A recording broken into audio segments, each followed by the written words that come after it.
Hey guys, today we're going to talk about these Faria gauges. Faria is a company that makes marine gauges for a variety of applications. This particular gauge came out of a 2006 Aeronautique, a fairly common wakeboard boat, but these are in a lot of places, and today we're going to learn how to take it apart, refurbish it, and actually fix it. But step one is to determine if this is in fact the same type of gauge that you have. So if you flip it over, you'll see two connectors, each of which have 4 pins. Those 4 pins are part of a proprietary serial bus that connects these things together.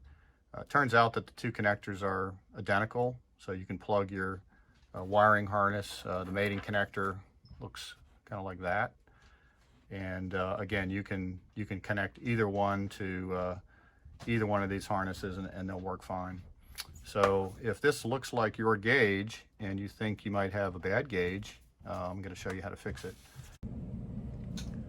Okay, before we take this apart, here are the basic parts you're going to need. These are the stepper motors. They're readily available on Amazon, other sources. Again, I'll put a link below. These are surface mount capacitors, 22 microfarad, 25 volt in a 1210 package. These are a little bit optional. I do recommend you replace them because what's in here is an aluminum electrolytic capacitor, which could potentially dry out after a long period of time. So I'll put a link to some sources for that as well. These are surface mount, so if you're not comfortable with those kinds of soldering, don't do it. These are through hole, so if you can do basic electronic soldering, you will have no trouble with that.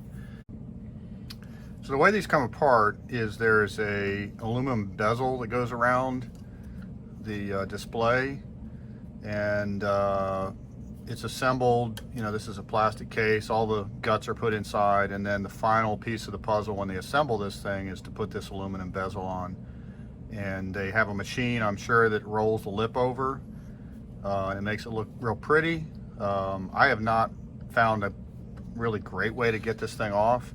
So if any of you guys come up with a really good way of doing it, let me know. I'd love to hear it. Now the good news is, we're going to scratch up the plastic on the backside. We're going to mess up this lip probably as we get it off.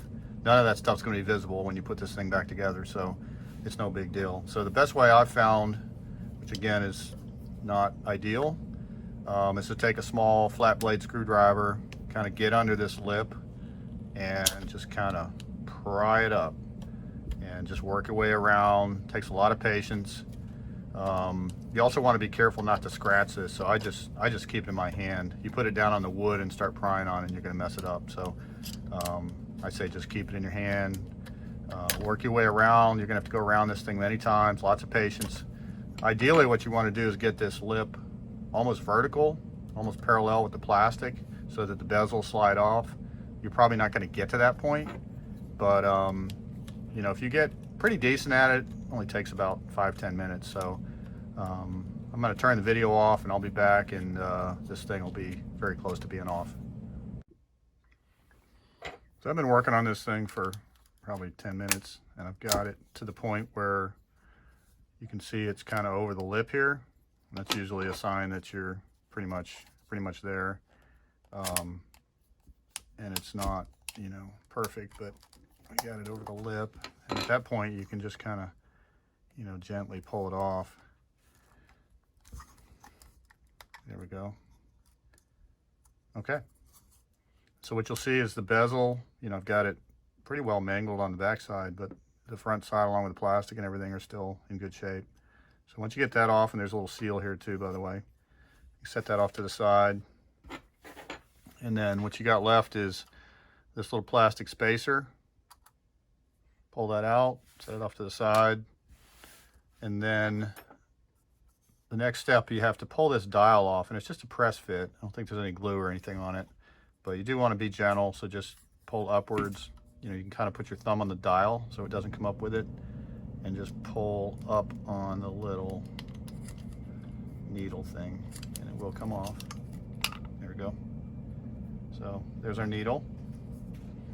Small, don't lose it. Set it off to the side. Now at this point, this stuff just kind of comes out. I like to use a little screwdriver. The face of the dial, you want to be careful not to scratch it up, so you can just kind of stick a screwdriver in there and it'll come out straight out like that. Okay, so plastic piece, it's keyed so it only goes in one way, so don't worry about, you know, orientation and such. And then we're down to the guts. This just pulls straight out. You can kind of grab the center and just kind of jiggle it, pull it straight out, and we're done. This is the plastic housing. Set that off to the side. So this is the guts, and this is the stepper motor. These are used a lot in GM cars, it turns out. I think the same part will work in a Tahoe Suburban, GM cars, and probably a lot of other cars as well. I talked about the LEDs, so there's 3 LEDs that illuminate the dial. These are wired in series, 3 by 3, and again, they're turned on by the serial bus. There's a 4 megahertz crystal that runs the microcontroller on the bottom. I flip it over, just a quick orientation. Again, these are the connectors. These are wired 1 for 1, so this is pin 1. It's got a little square thing. Pin 1 is wired to pin 1, 2 to 2, 3 to 3, 4 to 4. So it doesn't matter which connector you plug in, they're identical. This is a voltage regulator. This is a RS485 receiver for those electrical engineers out there. This turns out to be a PIC microcontroller, and they've kind of hidden it with some potting material, and there's obviously proprietary code inside that, but that is actually a microchip PIC controller. These are the 2 offending electrolytic capacitors. I'm actually going to replace those. You don't have to replace those, but I do recommend them. Again, you can use, you know, something along the lines of surface mount 1210 ceramics. So we're going to get after that, and I'll be back in a second. Okay, so I have the printed circuit board mounted in my little holder here, and the first thing we're going to do is take out the stepper motor that's in here. I can almost guarantee that it's bad. So there's 4 pins you have to unsolder, and they're not obvious, but you can see them. There's one there, there's one there, there's one there, there's one there. Again, the replacement component looks like that. We'll get it in focus maybe. But anyway, you can see the pins, and there's, you know, some locating plastic, but anyway, we gotta rip that out. So I'm not gonna actually do it because I don't think I could film it very effectively, but you're gonna wanna desolder it, suck all the solder out. I like to use tweezers, and when you get the solder out, you know, kind of shake it, make sure that it's no longer connected, totally free. And at that point, you can take it out of the holder, and you're going to want to kind of pry up with, again, you can use your little screwdriver, you know, stick it under here, pry it up, it'll come up. There's a little friction due to this pin right here. It's a kind of a press fit, but I don't think there's any glue or anything. It'll once you get the solder out, this will definitely come up. The other components, again, optional. Take out these 2 aluminum electrolytics, replace them with the ceramics, and if you can do that, you're almost done. Okay, I'm back, and I have replaced the stepper motor and the 2 capacitors. You can see the 1210 packages fit pretty well on where those electrolytic caps were, and then I've, you know, soldered down the stepper motor. So next step, put it back together, get it back in the boat. Okay, so we have the PCB ready to go. The last step is just put it back together. It goes together pretty straightforward. So we're going to take our plastic housing, we're going to take the PCB, and we'll get that in first. It is keyed, so you really can't screw this up. It is a little bit fiddly though. That one just happened to slide down easy, but hasn't always gone like that. But you look it over and you can see the connector pins are through. This part's all the way down. Next step, we're going to put the dial on. So again, the connectors are at the top, It's keyed. There's a little notch there with a little notch on the plastic housing, and we're just going to kind of drop that down, and you can see it goes all the way down. So here's an important step. I'm not going to go into the theory of stepper motors, but we're going to put the dial on sort of so it's pointed upwards. It really doesn't matter where it's pointed. So just press it on temporarily and gently move it clockwise till it won't go anymore. Be gentle. Okay, I can feel it stop. It stops right there. Then I'm going to move it counterclockwise, and I'll hit the stop right there.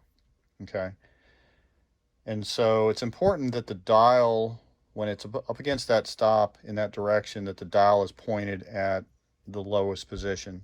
So for example, if it's a temperature gauge, it needs to be pointed, you know, at the 100. Voltage gauge has to be pointed at the 10.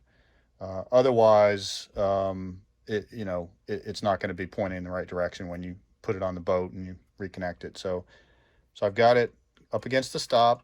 You'll feel it. I'm going to gently pull this needle back off, and I'm going to move it so that it's now pointed pretty much at the 10, which is the minimum position. I'm going to push it down, and now I'm done. So I can see that when I push it in the clockwise direction, I'm up against the stop. If I push it in the counterclockwise. If I push it in the clockwise direction, it's going to go all the way over here, but it'll never get there, obviously, because that would be crazy. So anyway, so that's an important step. Otherwise, you won't get the right reading. So we put our little plastic spacer in. Again, I don't think there's any rhyme or reason how that needs to go in. And then this can be fiddly. I've got the gasket. I've got my aluminum bezel. I would clean the plastic up. I haven't done it just for demonstration, but before I put it on the boat, obviously I will. Soap and water, clean that thing up so it looks brand new. I would not use any harsh chemicals because it is plastic. And then you're just gonna push that back on. And again, I'm not gonna do it because I've got to clean that plastic up. But that's the idea. Push it all the way on, and then when you get it all the way on, you've got to clamp this bezel, the back part on it, so it won't fall apart. What you do not want to do is take a pair of pliers and clamp on it, because what will happen is you'll mess up the front part. This front part is what you care about. And so what I recommend is holding it in your hand, using some kind of blunt object, and just push this edge over to lock it down in place. And again, I'm not going to do it because I need to clean this bezel off, and that's it. Other thing I kind of left out, which I do recommend, is when you're in this position, you've got it basically together, but you haven't put any of the front on. If your boat's available, I would connect this up and test it before you go to the effort of putting the final parts on. Make sure it works. I'm 90% sure. I've done 3 of these now. They've all worked. So it very likely will be the solution. But before you go to the final effort, I would go ahead and test it. So plug the connector in, fire up your boat, make sure it works. In the case of my boat, if you have the ignition on, the gauges will work. So voltage will read, fuel will read, temperature will not read because I haven't turned, there's no temperature in the boat. There's no oil pressure, got to turn the engine on. So, you can turn the engine on, or you can just turn the ignition on. So use common sense. Anyway, hope you are successful, and leave comments in the bottom if you've found this video useful.